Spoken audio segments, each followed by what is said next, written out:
बर्बाद कर देती है। आइए और एक चीज जरा देख लीजिए, वो चीज क्या है?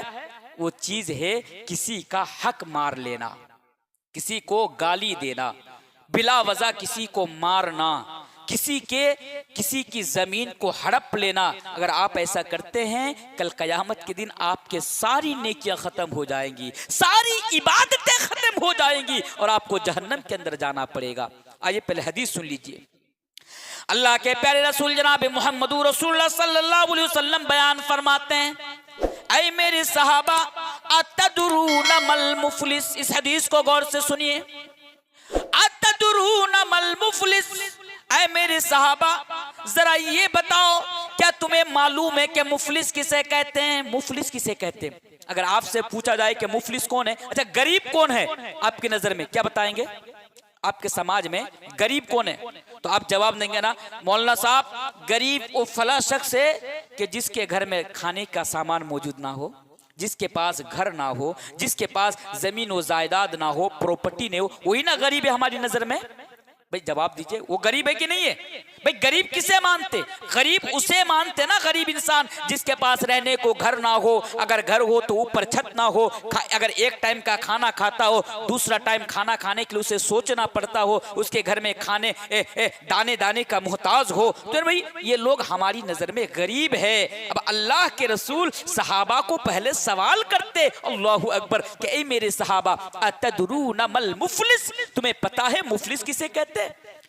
सहाबा ने जवाब दिया, अल्लाह के रसूल अल मुफलिसु फीना मल्ला दिरहम लहू वला मता। सहाबा ने भी यही जवाब दिया। ऐ अल्लाह के रसूल, आप हम लोगों से ये सवाल करते हैं क्या तदरून मल मुफलिस, मुफलिस कौन है, मुफलिस किसे कहते हैं? तो सुनिए, अल मुफलिसु फीना मल्ला दिरहम लहू वला मता।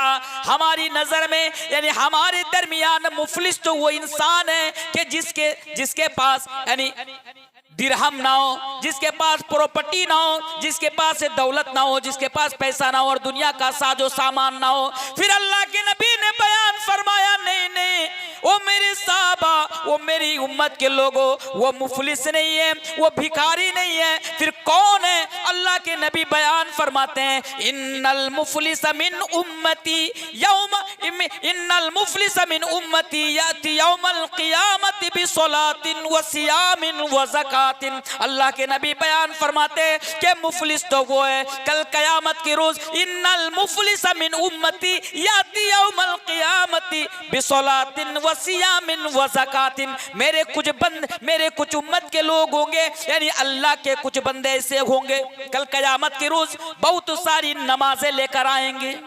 हदीस को सुनिए, बहुत सारी नमाजें लेकर आएंगे, बहुत सारी ज़कातें लेकर आएंगे, बहुत सारे रोजे लेकर आएंगे।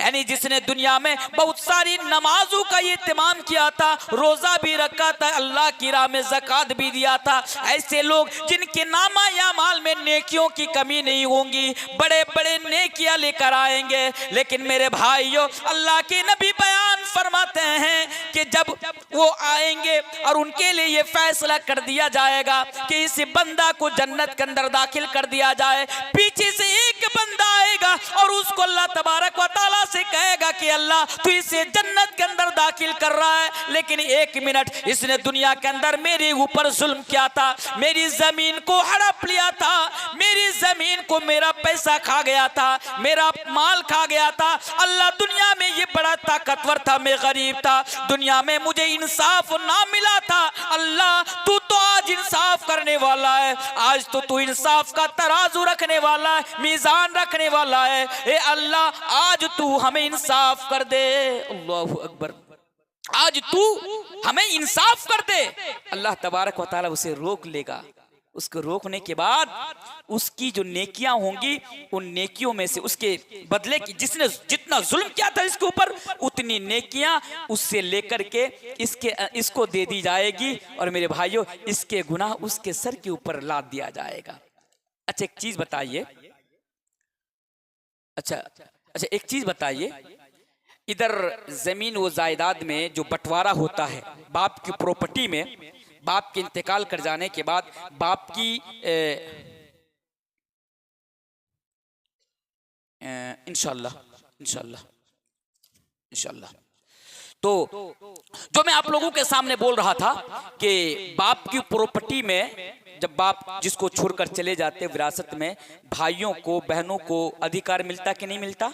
आपकी इधर बहन को मिलता है, लेकिन उतना मिलता जितना मिलना चाहिए चोरी कर लेता है। वो कैसे बताऊं आपको? एक चीज मुझे पता है आप मत बोलिए वरना लोग गुस्सा हो जाएंगे आपके ऊपर। तो कैसे मैं पता है, मैं आपको बोलता हूं। देखिए, अब मान लीजिए आपका बाप 1 बीघा जमीन छोड़कर गए। अब आप हैं, 2 भाई हैं, आपकी एक बहन है, तो फ्राइज के हिसाब से जो बंटवारा होगा उस बंटवारा में से आपकी बहन को मान लीजिए 4 कट्ठा जमीन मिलेगी। कितनी? 4 कट्ठा। 4 कट्ठा जमीन आपकी बहन को, भाइयों को छोड़ करके जो हिसाब हुआ उसको मिलाकर आपकी बहन को 4 कट्ठा जमीन मिलेगी। जमीन कहाँ मिलेगी? यानी मुअज्जमपुर जो स्टैंड है इसके आसपास जमीन मिलेगी। आपकी बहन की शादी कहाँ हुई ना? तो आपकी बहन की शादी मान लीजिए कोलकाता में हुई, मुर्शिदाबाद में हुई या कटिहार में हुई। अब आप क्या करते हैं? हमारे इलाके में ऐसा होता है, आपके इलाके में होता नहीं होता मुझे मालूम नहीं, इसलिए मैं बोल रहा हूं। अब आप भाई लोग क्या करते हैं?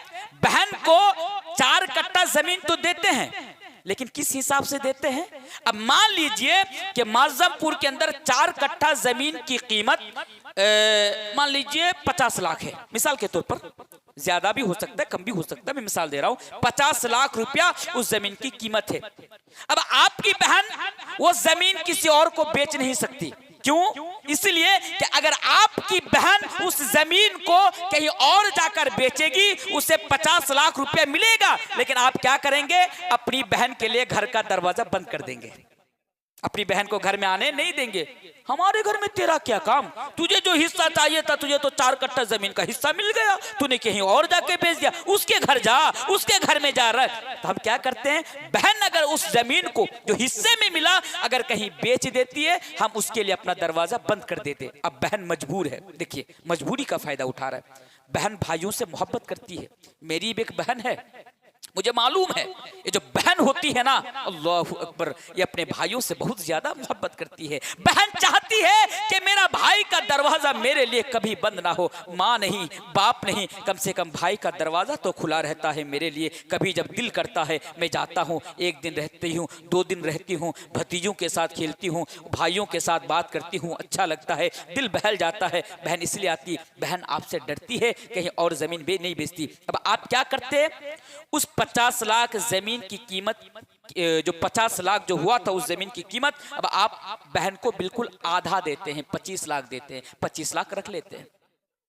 फिर बात को गौर से सुनिए, जिस जमीन की कीमत 50 लाख था, आपने उसको 25 लाख रुपया दिया और कहा कि बहन ये पैसा रख, कम से कम तेरा दरवाजा मेरे लिए, मेरा दरवाजा तेरे लिए खुला रहेगा। अब बहन मजबूर है, अब क्या करेगी? कहीं और बेच नहीं सकती और आप उतना पैसा आप उन्हें नहीं देंगे। मजबूरी का फायदा उठाकर आप 25 लाख रुपया बचा लेते हैं। मेरे भाइयों, कल कयामत के रोज इसका भी हिसाब आपसे पूछा जाएगा, इसका भी बदला आपको देना पड़ेगा। इसलिए एक सीधा सा मैसेज, एक सीधा सा पैगाम आप लोगों के नाम ये देकर जा रहा हूं कि आपका बाप जो प्रॉपर्टी छोड़कर जाए, आपका जो हिस्सा है आप वो हिस्सा ले, आपकी बहन का जो हिस्सा है वो हिस्सा आपकी बहन को दे दे, उसको मजबूर ना करें, उसे इख्तियार दे कि मेरी बहन ये ले, ये तेरा हिस्सा है, तू जहां चाहे वहां बेच, या तू किसी को फ्री में दे या मुफ्त में दे दे या किसी को दे दे, लेकिन ये तेरा हिस्सा है, तू जो करना चाहती है तू कर ले। अगर वो बहन कहे कि भाई मैं वो जमीन कहीं और नहीं दे सकती, तू ही रख ले, तेरा जो इरादा है मुझे दे दे, ये अलग बात है। लेकिन अगर आप बहन को मजबूर करके अगर आप उसको हथियाते हैं, मेरे भाइयों, ये हक मारना हुआ और कल कयामत के दिन आपकी नेकी आपके बहन के ऊपर लाद दी जाएगी। बात समझ में आई? मुफलिस कौन है? मुफलिस वो है जिसने दुनिया के अंदर किसी का हक मारा था, किसी को बिला वजह मार दिया था। अल्लाह कहेगा, अल्लाह इसने दुनिया के अंदर मुझे मारा था, दुनिया के अंदर मुझे इंसाफ नहीं मिला था, आज तू इंसाफ कर दे, क्या होगा?